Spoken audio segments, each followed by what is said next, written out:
Hey everybody, Who's Your Jedi here with another review for you. This time I'm talking episode 6 of season 2 of Riverdale, Deathproof.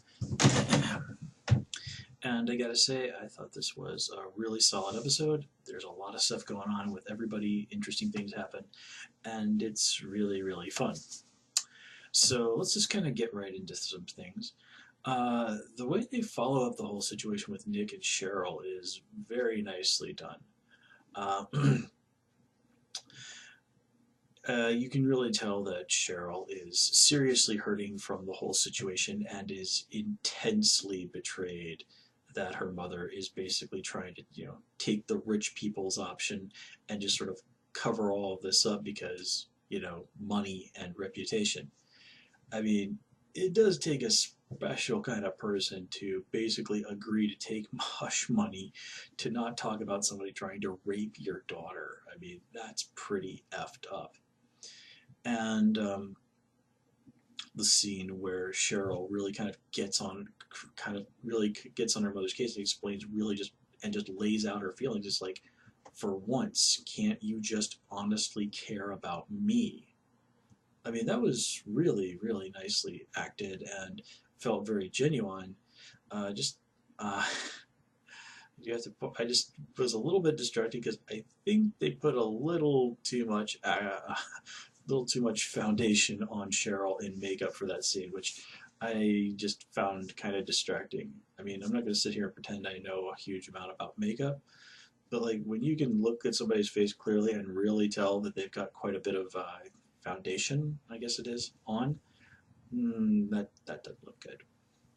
But nonetheless, that was a real home run of a scene. I think it's probably one of Cheryl's strongest scenes this entire season. And the scene at the diner where Nick basically just rubs like, yeah, I'm totally getting away with this in her face. I mean, ouch. And this was also a nice episode where Veronica tells her parents about what Nick tried to pull with her, and we see that the don't mess with the lodges is still very much in effect, and Veronica taking pleasure in knowing what happened to Nick is an interesting moment.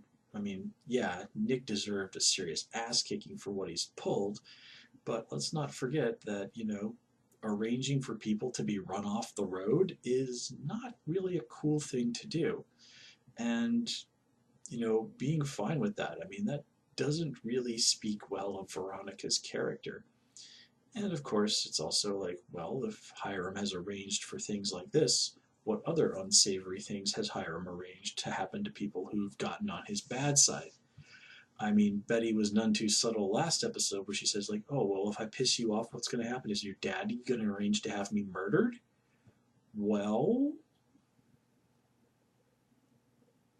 does it really seem like Hiram is above that at this point?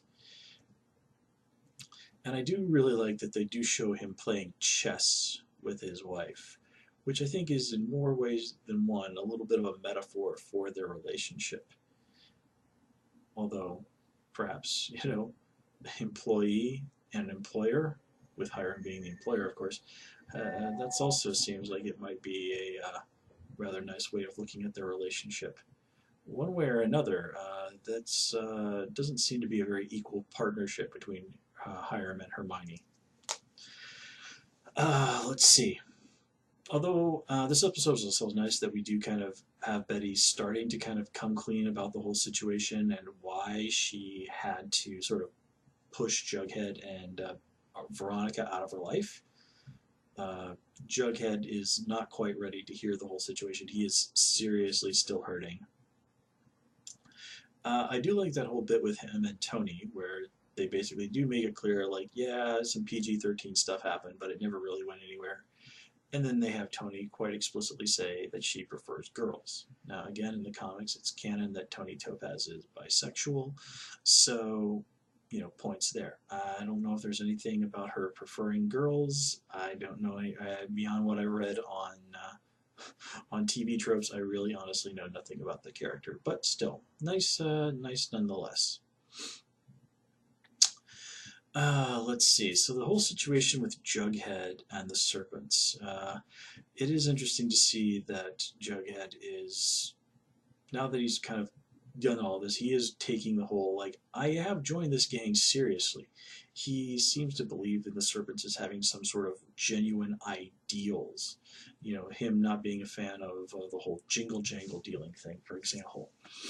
And this is all well and good, but, you know, gangs having, you know, morals and codes of ethics, that's one of those things that always feels very, to me, not that you know, even bad people can't have standards. It's just, it's very easy to sort of glamorize gangs when you start doing things like that, and that's something I most certainly do not approve of.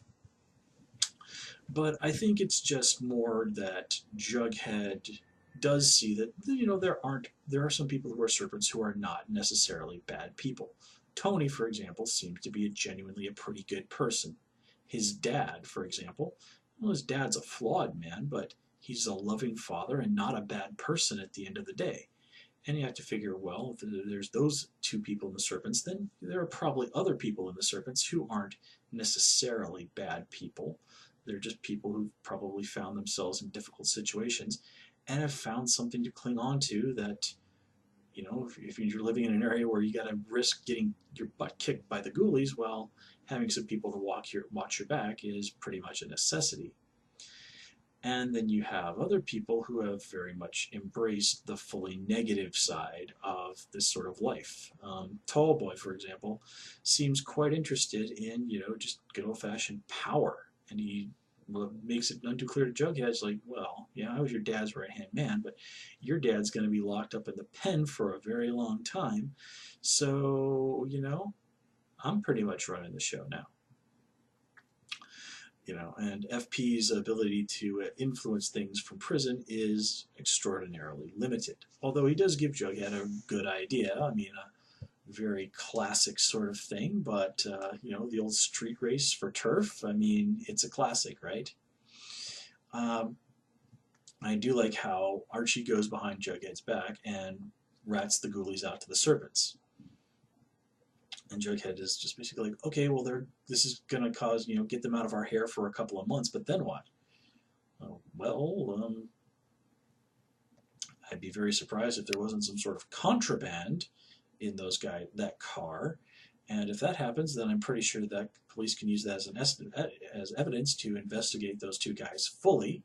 One of them is basically the leader of the Ghoulies, who you'd think would most certainly be on the police's radar. And like, hey, Archie, did you mention that creepy ass hangout where there was all those Ghoulies before to the cops? I mean, if they don't know about it, then, you know, maybe the cops should find some excuse to get a warrant and go in there. I'm sure they'd find something they could lock these people up for. But, you know, TV, drama. But Jughead does make a nice point. It's like, yeah, this might buy them some time, but when all is said and done, the Ghoulies are going to come looking for some payback, and they're definitely going to be coming after Archie. And by whether or not anybody's going to believe that Jughead knew nothing about this, yeah, probably not. So yeah, that's definitely a problem for another day. Archie is doing a really great job of wanting street gangs to beat his head in, but you know, that's kind of what Archie does. He's out there, he's trying to do the right thing, but he's gonna do it in the most messy way possible. At least that seems to be season 2 Archie's MO. Let's see. What else do we have to talk about? Oh yeah, Betty. Oh man, this was a great Betty episode. I mean, seeing her really decide, okay, I'm not going to take any more BS from this Black Hood guy, and the way that she ultimately turns the tables on him and basically like, you know what, I'm not going to play your game anymore. I helped take down people who are just as bad as you are, you maybe, and you know what, I can. I'm ultimately going to take you down too.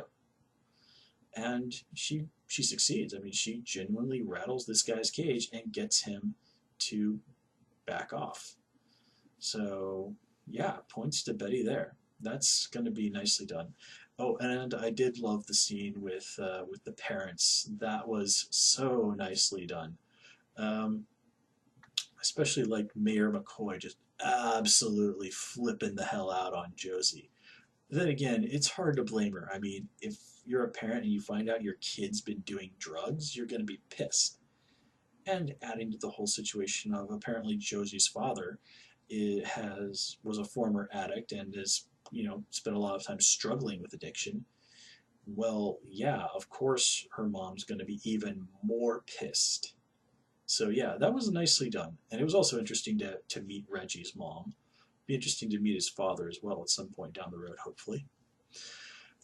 And once again, we see that the parents, more often than not, really do not like each other, which is, yeah, painfully real and yet times also really, really hysterical.